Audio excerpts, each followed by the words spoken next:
Hello students, कैसे हैं आप सब। आशा करती हूँ आप अच्छे होंगे और अच्छे से अपनी पढ़ाई कर रहे होंगे। मैं मोनिका रावत आपका स्वागत करती हूँ आईसीटी वर्चुअल क्लासरूम देहरादून में।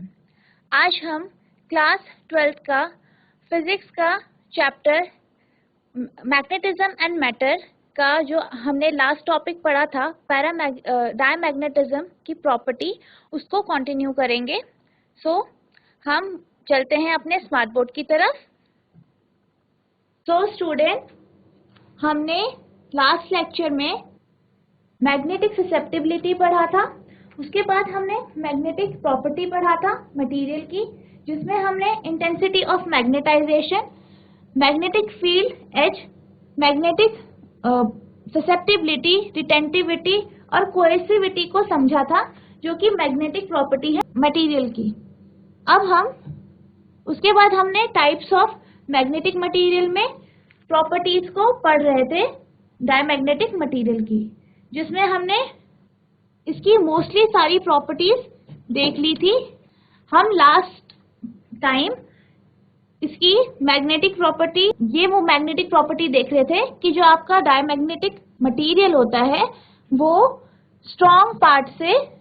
आपका स्ट्रॉन्ग पार्ट से वीक पार्ट की तरफ मूव करता है। यानी कि जो आपका डायमैग्नेटिक मटेरियल होता है, जो आपकी मैग्नेटिक फील्ड जहाँ पे स्ट्रॉन्ग होती है वहां से दूर भागता है, और जहाँ पे वीक मैग्नेटिक फील्ड होती है उस तरफ में वो भागता है। ठीक है। हमने ये जो आपका डायग्राम है, इसके थ्रू हमने लास्ट सेशन में अब इसका कॉन्सेप्ट समझा था। अब इसके बाद था जो हमारा डायमैग्नेटिक का जो ओरिजिन है वो बेसिकली इंड्यूस डाइपोल मोमेंट की वजह से होता है। ठीक है, क्योंकि जो आपका एटम्स होते हैं, ठीक है, एटम्स में इलेक्ट्रॉन होते हैं, उसमें जब हम फील्ड अप्लाई करते हैं उसमें जो आपका डाइपोल मोमेंट क्रिएट होता है, जिसकी वजह से इसमें वीक या फीबल मैग्नेटिक फील्ड या मैग्नेटाइजेशन प्रोड्यूस होता है, जो कि ऑपोजिट होता है आपके मैग्नेटिक फील्ड। अब हम डायमैग्नेटिज्म का जो मॉडल है, यानी उसके एटम के थ्रू हम ये एक्सप्लेन करेंगे या समझेंगे कि आखिर क्या होता है जब हम उसमें मैग्नेटिक फील्ड यानी जो आपकी बी अप्लाई करते हैं। मैग्नेटिक फील्ड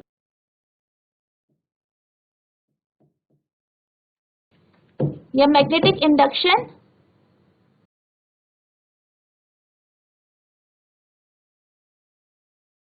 सबसे पहले हम बात करेंगे जब हमारा डायमैग्नेटिक जो आपका मटेरियल है वो उस पे जब हम फील्ड अप्लाई नहीं करते, जो हमारा ये जो आपका फिगर ए और बी से हम समझेंगे।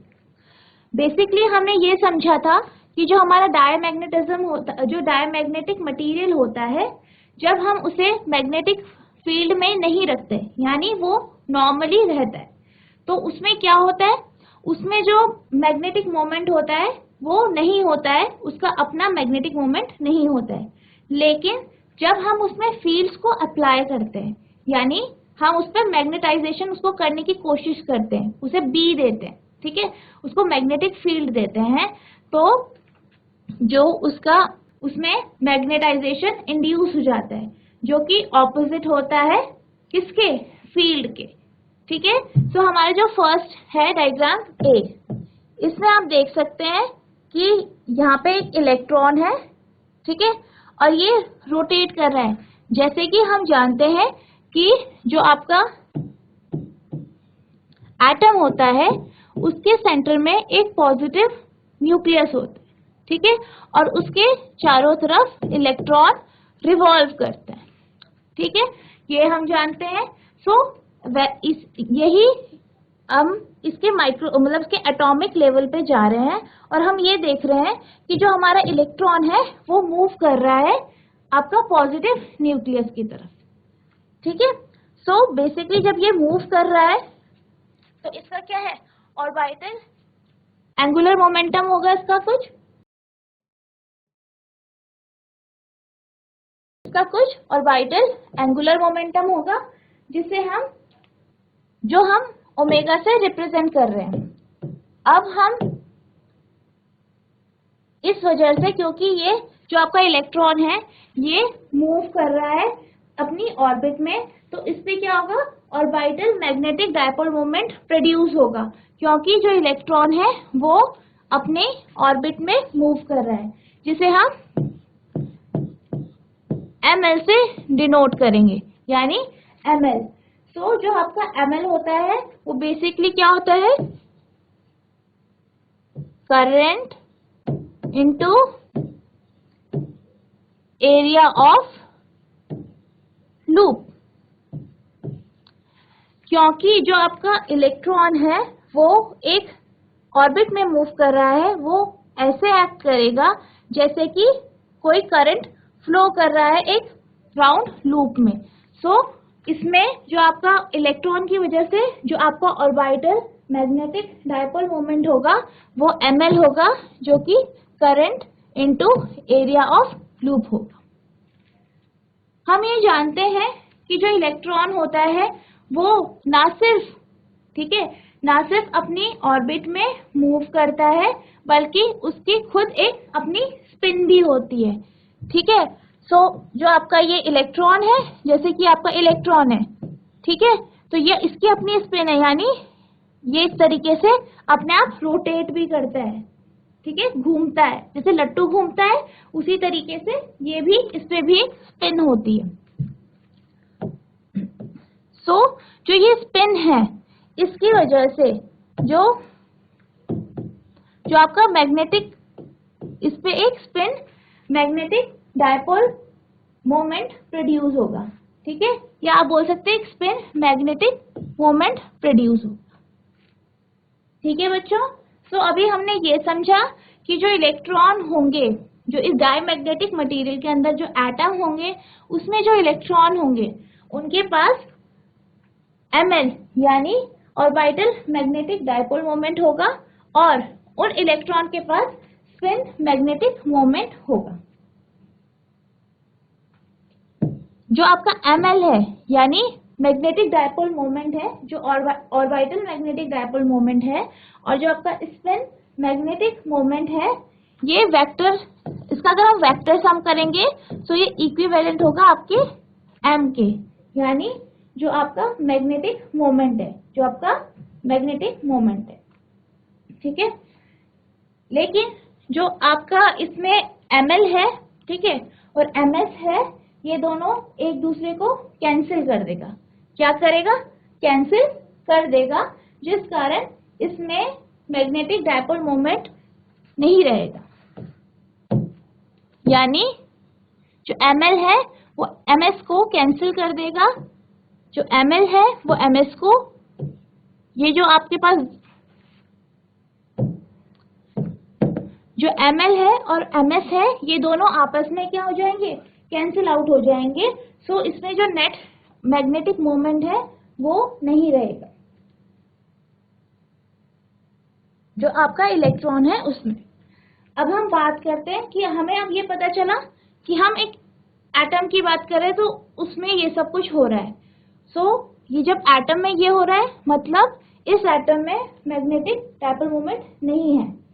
अब हम इस जो हमारा ये मॉडल है इसको हम दो एटम्स में रिड्यूस करेंगे, यानी आप देख सकते हैं जो आप फिगर ए और फिगर बी, जो कि आपकी ये है फिगर बी, इसमें आप देख सकते हैं हम इसको इसमें रिड्यूस कर देंगे। सो जब हम इसे रिड्यूस करेंगे तो हम ये देखेंगे कि जो दोनों इलेक्ट्रॉन है ऑब्वियस सी बात है ये रिवॉल्व कर रहे हैं, ठीक है, ये क्या कर रहे हैं, रिवॉल्व कर रहे हैं सर्कुलर ऑर्बिट में।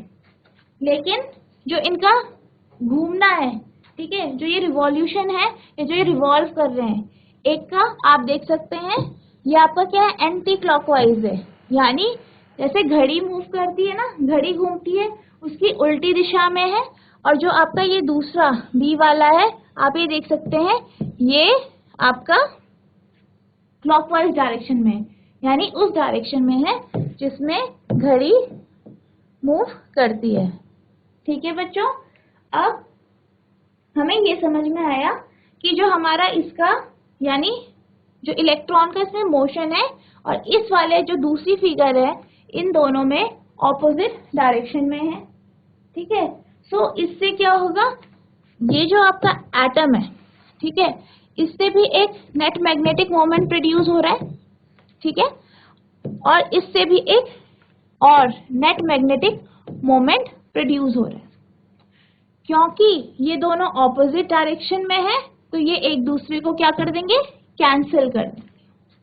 ठीक है बच्चों, सो ये एक दूसरे को क्या कर देंगे, कैंसिल कर देंगे। सो हमारा ओवरऑल जो हमारा ओवरऑल नेट मैग्नेटिक मोमेंट है वो हमारा नेट जो मैग्नेटिक मोमेंट है यानी जो आपका पूरा डायमैग्नेटिक जो मटेरियल का हमने मैग्नेटिक मोमेंट हम ले रहे हैं वो आपका 0 हो जाएगा। क्या हो जाएगा, 0 हो जाएगा। आपको समझ में आया? आशा करती हूँ आपको इतना ये कॉन्सेप्ट समझ में आया है। ये हम इसकी तब बात कर रहे हैं जब इसमें मैग्नेटिक फील्ड हमने अप्लाई नहीं की है। अब हम क्या करेंगे, इसमें मैग्नेटिक फील्ड को अप्लाई करेंगे। जब हम इसमें मैग्नेटिक फील्ड अप्लाई करेंगे, जैसे कि आप देख सकते हैं यहाँ पे ये आपका ये एरो है। ठीक है, हमने जो मैग्नेटिक फील्ड है वो कुछ इस डायरेक्शन में दी है।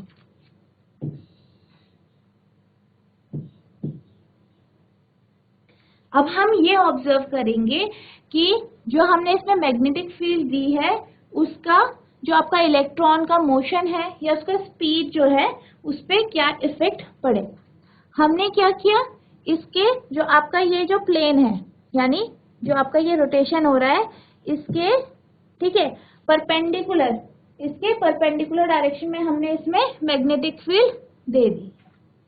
सो आपका जैसे कि हमने फर्स्ट फिगर में देखा था इलेक्ट्रॉन आपका एंटी क्लॉकवाइज मूव कर रहा था यानी घड़ी की उल्टी विपरीत दिशा में मूव कर रहा था, वैसे ही यहाँ पे भी जो आपका इलेक्ट्रॉन होगा वो भी विपरीत दिशा में मूव कर रहा है। लेकिन हमने क्या किया है, हमने उसमें एक मैग्नेटिक फील्ड दी है। जो हमने मैग्नेटिक फील्ड दी है इसकी वजह से इसमें लॉरेंस फोर्स लगेगा। सो जो लॉरेंस फोर्स होगा वो रेडियली आउटवर्ड्स होगा। जब ये जो ये आप बाहर की तरफ देख रहे हैं रेडियली आउटवर्ड्स, यहाँ पे आपका फोर्स लगेगा जो कि लॉरेंस फोर्स होगा। जो आपका जो लॉरेंस फोर्स होता है F equals to B E V होता है। ठीक है, F equals to B E V होता है। सो हम ये देखेंगे कि जब हमने इसमें मैग्नेटिक फील्ड अप्लाई की, ठीक है, और इसमें क्या लगा, फोर्स लगा, जिस वजह से जो इलेक्ट्रॉन है उसकी जो वेलोसिटी है वो कम हो गई। इलेक्ट्रॉन की वेलोसिटी क्या हो गई, कम हो गई। सो जो आपकी फिगर 3C है, सी फिगर में हमने क्या ऑब्जर्व किया, जो इसकी इलेक्ट्रॉन की वेलोसिटी है वो मैग्नेटिक फील्ड अप्लाई करने के बाद v माइनस डेल v हो गई यानी उसकी वेलोसिटी चेंज हो गई। ठीक है बच्चों, सो इस वजह से जो इसमें मैग्नेटिक मोमेंट जो प्रोड्यूस हुआ, ठीक है, जो इसका मैग्नेटिक मोमेंट या मैग्नेटिक डायपोल मोमेंट जो इसमें प्रोड्यूस हुआ वो आपका जो आपकी फिगर C है उसमें m minus del m produce हुआ। कितना हुआ, m माइनस डेल m इसमें प्रोड्यूस हुआ। सिमिलरली हम फिगर नंबर D को देखते हैं। तो फिगर जो D है हमारी, उसमें हमने क्लॉकवाइज जो आपका इलेक्ट्रॉन मूव कर रहा है उसमें हमने मैग्नेटिक फील्ड दी है। ठीक है, सो जब हमने इसमें मैग्नेटिक फील्ड दी है, ठीक है, सो एक लॉरेंस फोर्स क्रिएट हुआ जो कि यहाँ इस डायरेक्शन में हुआ। जो ये लॉरेंस फोर्स था ये रेडियली इनवर्ड है यानी रेडियस की डायरेक्शन में है, अंदर की तरफ रेडियस की डायरेक्शन में है, जिस कारण इसमें एक जो स्पीड है आपकी, यहाँ पे जो इलेक्ट्रॉन है इसकी जो स्पीड है जो एंटी क्लॉकवाइज मूव कर रहा है वो इंक्रीज होगी। यानी हम फिगर डी की बात कर रहे हैं। सो फिगर डी में हुआ क्या है, बेसिकली आपकी जो स्पीड है, ठीक है, जो आपकी स्पीड है वो इंक्रीज हुई है, जो आपकी स्पीड है वो इंक्रीज हुई है, ठीक है। और जिस वजह से इसका जो नेट मैग्नेटिक डायपोल मोमेंट है वो आपका m प्लस डेल m हो गया है, ठीक है बच्चों। सो हमने इसमें ये समझा, पहले हमने क्या किया, इलेक्ट्रॉन्स को, मतलब जो आपका डायमैग्नेटिक जो आपका मटेरियल है उसके जो इलेक्ट्रॉन्स है उनको ऐसी जगह में रखा, यानी जहाँ पे उसको फील्ड नहीं दी है, ठीक है, उसको पहले फील्ड प्रोवाइड नहीं की, वो नॉर्मल था एक सैंपल। तो उसके हमने जब एटम्स को ऑब्जर्व किया सो उसका जो आपका नेट मैग्नेटिक डायपोल मोमेंट है वो 0 निकला, ठीक है। फिर हमने क्या किया, उस पे मैग्नेटिक फील्ड अप्लाई की और ये ऑब्जर्व किया कि उसके जो इलेक्ट्रॉन्स है उनमें क्या चेंजेस आता है। सो हमने ये ऑब्जर्व किया कि उसकी वेलोसिटी चेंज हो रही है दोनों में, ठीक है, जिस कारण उसका मैग्नेटिक मोमेंट या मैग्नेटिक डायपोल मोमेंट है वो भी बदल रहा है। जो आपका एंटी क्लॉकवाइज है उसमें डिक्रीज हो रही है और जो आपका क्लॉकवाइज है उसमें इंक्रीज हो रहा है। अब हम ये जानते हैं कि इन दोनों की, जो आप यहाँ पे देख सकते हैं, इन दोनों की डायरेक्शन ऑपोजिट है, ठीक है। और इसका जो नेट मैग्नेटिक मोमेंट इस एटम में है और जो इसमें है मैग्नेटिक डायपोल मोमेंट दोनों का, वो भी ऑपोजिट डायरेक्शन में है। सो इससे क्या हुआ, ये दोनों हमने जब इन दोनों को ऐड किया सो हमें क्या मिला, 2 डेल m, ठीक है बच्चों। ये बेसिकली कैसे मिला, क्योंकि आपकी जो मैग्नेटिक डायपोल मोमेंट है इन एटम्स का वो ऑपोजिट डायरेक्शन में है। तो जब हम इसका वेक्टर सम करेंगे,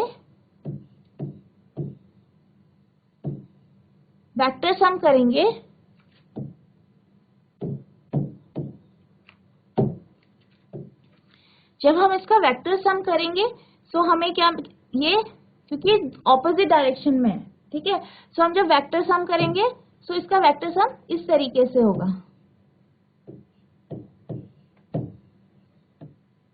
सो फाइनली हमको क्या मिलेगा,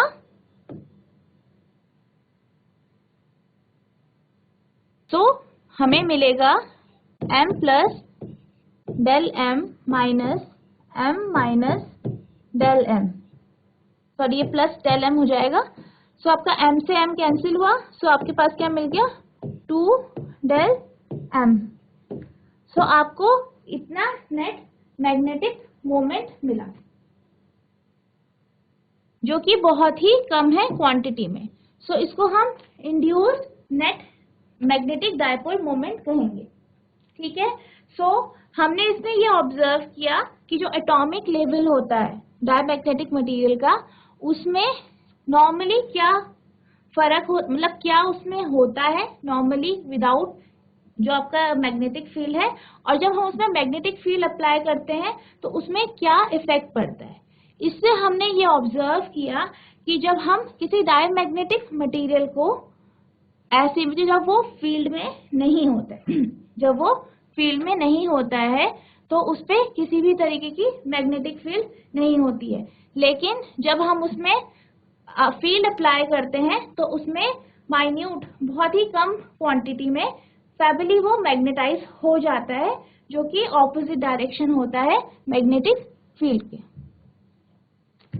अब हम कुछ एग्जाम्पल्स समझेंगे कि डायमैग्नेटिक जो मटेरियल होते हैं उसके एग्जाम्पल्स क्या क्या होते हैं। पहला आपका बिस्मथ, ठीक है, जो आप देख सकते हैं फिगर में। दूसरा आपका लेड, देन आपका गोल्ड है,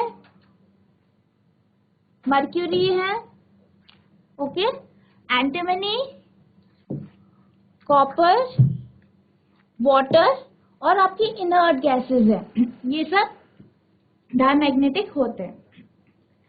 सो इनर्ट गैसेस जैसे कि आपका हो गया helium, neon, argon, krypton, xenon, radon. ठीक है, क्योंकि आपने ये पढ़ा है, आपको मैंने बताया है कि जो आपका डायमैग्नेटिक मटेरियल होता है उसकी जो आउटर ऑर्बिट होती है उसमें पेयर्ड इलेक्ट्रॉन होते हैं। ठीक है, सो ये सब आपके एग्जांपल्स है डायमैग्नेटिक मटेरियल। अब हम सुपर कंडक्टर्स के बारे में पढ़ेंगे कि आखिर सुपर कंडक्टर्स होते क्या हैं। ये डायमैग्नेटिक मटेरियल होते हैं। ठीक है, क्या होते हैं? ये डायमैग्नेटिक मटेरियल होता है। ठीक है, इसका जब हम टेम्परेचर ठंडा करते हैं, क्या करते हैं? इसका टेम्परेचर हम डाउन करते हैं और इतना डाउन कर देते हैं कि वो क्रिटिकल टेम्परेचर से नीचे चला जाता है।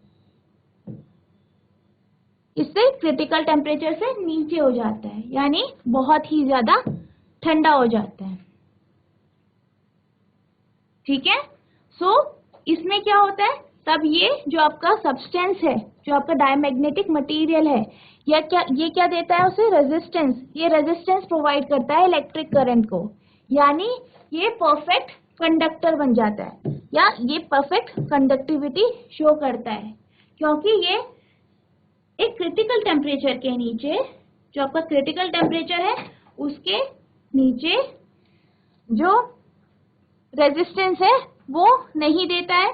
ठीक है, जिस वजह से ये परफेक्ट कंडक्टर बन जाता है। ठीक है बच्चों, अब नेक्स्ट इसकी प्रॉपर्टी है कि जो मैग्नेटिक फील्ड लाइंस होती हैं वो कंप्लीटली जो आपका सब्सटेंस है, ठीक है, जो आपका मैटर है, ये सब्सटेंस है, इससे बाहर चली जाती है। यानी जैसे कि डायमैग्नेटिक जब हम बात करते हैं तो डायमैग्नेटिक की जब उसमें वो क्या करता है? रिपेल करता है मैग्नेटिक फील्ड को, पर कुछ फील्ड कुछ उसके अंदर से जाती भी हैं, लेकिन जब सुपर कंडक्टर वो बन जाता है तो वो जो आपकी मैग्नेटिक फील्ड है वो कंप्लीटली उससे दूर चली जाती है या एक्सपेल हो जाती है, बाहर चली जाती है। अब हम समझेंगे कि मेसनर इफेक्ट क्या होता है।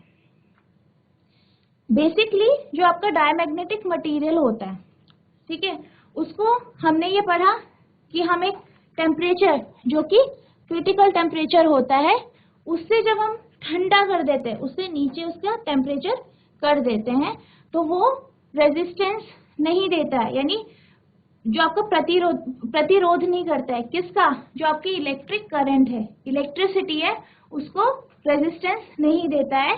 तो इस प्रोसेस को हम मेसनर इफेक्ट कहते हैं।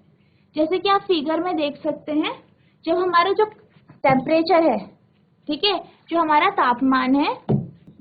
तापमान है यानी टेम्परेचर है, जब वो आपका क्रिटिकल टेम्परेचर से ऊपर होता है तो नॉर्मल, अगर हम मैग्नेटिक फील्ड उसे दें तो नॉर्मली वो जाती है, लेकिन जब हम उसे ठंडा करते हैं, ठीक है, हम क्या करते हैं? उसे ठंडा करते हैं, यानी उसका जो तापमान होता है उसे कम करते हैं, और इतना कम कर देते हैं कि वो क्रिटिकल टेम्परेचर से नीचे चला जाता है।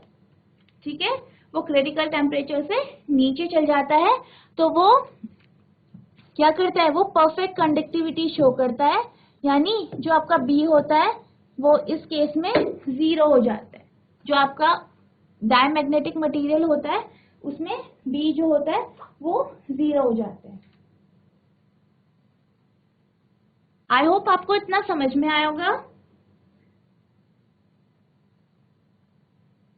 अब हम नेक्स्ट सब्सटेंस के बारे में पढ़ेंगे, जो है पैरामैग्नेटिक सब्सटेंसेस।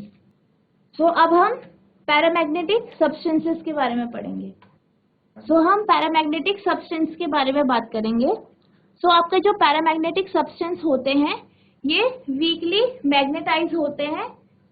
इसमें पहले से ही जो आपका मैग्नेटिक डायपोल मोमेंट होता है, ठीक है, लेकिन जब हम इसमें फील्ड अप्लाई करते हैं, यानी हम जब इसमें मैग्नेटिक फील्ड अप्लाई करते हैं तो ये मैग्नेटाइज होते हैं। किस डायरेक्शन में? जिस डायरेक्शन में आपने इसमें फील्ड अप्लाई की है। जैसे कि हमारे पास ये आपका नॉर्थ पोल है, साउथ पोल है मैग्नेट का, ठीक है। आपने इसमें एक सैंपल रख दिया, ठीक है, सैंपल रखा और फिर आपने इसमें फील्ड अप्लाई करी, ठीक है। सो जब आप इसमें फील्ड अप्लाई करोगे सो ये वीकली मैग्नेटाइज हो जाएगा, यानी इसमें वीक मैग्नेटाइजेशन प्रोड्यूस हो जाएगा और ये फील्ड की डायरेक्शन में होगा, इस डायरेक्शन में होगा। जैसे आपने पिछले सब्सटेंस के बारे में पढ़ा जो कि आपका डायमैग्नेटिक सब्सटेंस था, ठीक है, डायमैग्नेटिक था। इसमें क्या हुआ, जब हमने फील्ड अप्लाई की तो फील्ड प्रोड्यूस हुई, बहुत वीक फील्ड, या वो वीकली मैग्नेटाइज हो गया, लेकिन उसकी डायरेक्शन ऑपोजिट थी आपके जो आपके क्या है मैग्नेटिक फील्ड है उसके ऑपोजिट थी। लेकिन इसमें क्या होता है, ये वीकली मैग्नेटाइज होता है और किस डायरेक्शन में होता है, मैग्नेटाइजिंग फील्ड की डायरेक्शन में, ठीक है। फिर इसमें परमानेंट डायपोल मोमेंट होता है, इसका अपना पहले से ही परमानेंट डायपोल मोमेंट होता है जो बहुत माइन्यूट होता है, लेकिन जब हम उसमें फील्ड अप्लाई करते हैं तो वो क्या हो जाता है, उस डायरेक्शन में, यानी फील्ड की डायरेक्शन में मैग्नेटाइज हो जाता है।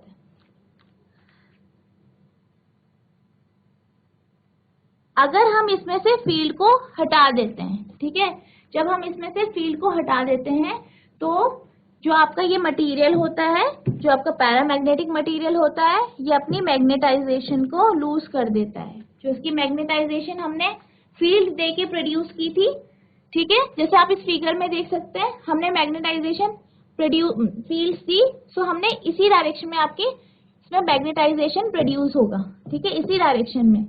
लेकिन जब हम इसमें क्या करेंगे, इससे हम इस फील्ड को हटा देंगे, सो ये अपना जो मैग्नेटाइजेशन इसने लिया था उसे ये खत्म कर देगा, या जो इसमें मैग्नेटाइजेशन प्रोड्यूस हुआ था वो खत्म हो जाएगा। अब हम इसकी प्रॉपर्टीज के बारे में पढ़ेंगे कि पैरामैग्नेटिक मटेरियल की प्रॉपर्टीज क्या होती है। जो बेसिकली पैरामैग्नेटिक मटेरियल होते हैं उसमें आउटर शेल, जो उसकी आउटर ऑर्बिट होती है, उसमें अनपेयर्ड इलेक्ट्रॉन होते हैं, अनपेयर्ड इलेक्ट्रॉन होते हैं।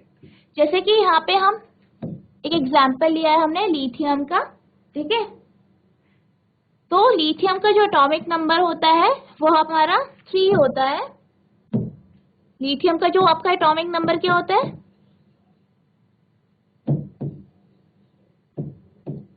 इसका एटॉमिक नंबर 3 होता है, ठीक है। सो एटॉमिक नंबर 3 है, इसमें नंबर ऑफ इलेक्ट्रॉन्स कितने होते हैं, 3 होते हैं, ठीक है। सो जब हम इलेक्ट्रॉन्स को इस पे रखते हैं, ठीक है, हम इसका मॉडल बनाते हैं और हम इसको जो इसकी शेल्स बनाते हैं, तो आप ये देखते हैं कि 1s जो शेल है जिसमें 2 इलेक्ट्रॉन्स ऑक्यूपाई कर देते हैं और दूसरा शेल आपका 2s है। सो पहले जब आपका इलेक्ट्रॉन आएगा, फर्स्ट इलेक्ट्रॉन आपका यहाँ पे इस तरीके से इस पिन के साथ यहाँ पे एडजस्ट हो जाएगा। सेकेंड आप लाओगे तो वो 2s 1 में यहाँ पे इसका एडजस्टमेंट करोगे। फिर जो आपका तीसरा आएगा वो आपका फर्स्ट जो 1s 2 में है, इसमें दूसरा ऑपोजिट स्पिन में आ जाएगा, यानी जो इसकी आउटर जो शेल है, जो 2s1 इलेक्ट्रॉन वाली शेल है, ये क्या है, अनपेयर्ड है, यानी इसमें सिंगल इलेक्ट्रॉन है। तो जो हमारा पैरामैग्नेटिक मटेरियल होता है, बेसिकली जो उसकी आउटर शेल होती है या आउटर जो उसका जो आउटर ऑर्बिट होती है, उसमें अनपेयर्ड इलेक्ट्रॉन होता है। अनपेयर्ड यानी जो पेयर में नहीं है, जैसे कि यहाँ पे एक इलेक्ट्रॉन आउटर ऑर्बिट में है। जब इसका नेट एटॉमिक डायपोल मोमेंट जो होता है इसका 0 नहीं होता है, यानी इसमें मैग्नेटिज्म होता है, ठीक है। सो हम ये कह सकते हैं इसमें परमानेंट डायपोल मोमेंट होता है, क्योंकि इस पे आपका अनपेयर्ड इलेक्ट्रॉन। जो ये सब्सटेंस होते हैं, जैसे आपका ये लिथियम हो गया, यानी जो ये जो आपके पैरामैग्नेटिक सब्सटेंसेस हैं, ये वीकली अट्रैक्टेड होते हैं मैग्नेटिक फील्ड की टूवर्ड्स, यानी उसकी तरफ वीकली वो अट्रैक्ट करते हैं, आकर्षित होते हैं। जैसे कि आप पिछली फिगर में देख सकते हो कि हमने इसमें देखा है कि जब हम इसमें फील्ड अप्लाई कर रहे हैं तो जो फील्ड है वो बीच में जा रही है, यानी जो ये आपका मैटर है, जो आपका पैरामैग्नेटिक सब्सटेंस है, ये फील्ड्स है, इन्हें अपनी तरफ अट्रैक्ट करते हैं। आई होप बच्चों आपको इतना समझ में आया होगा।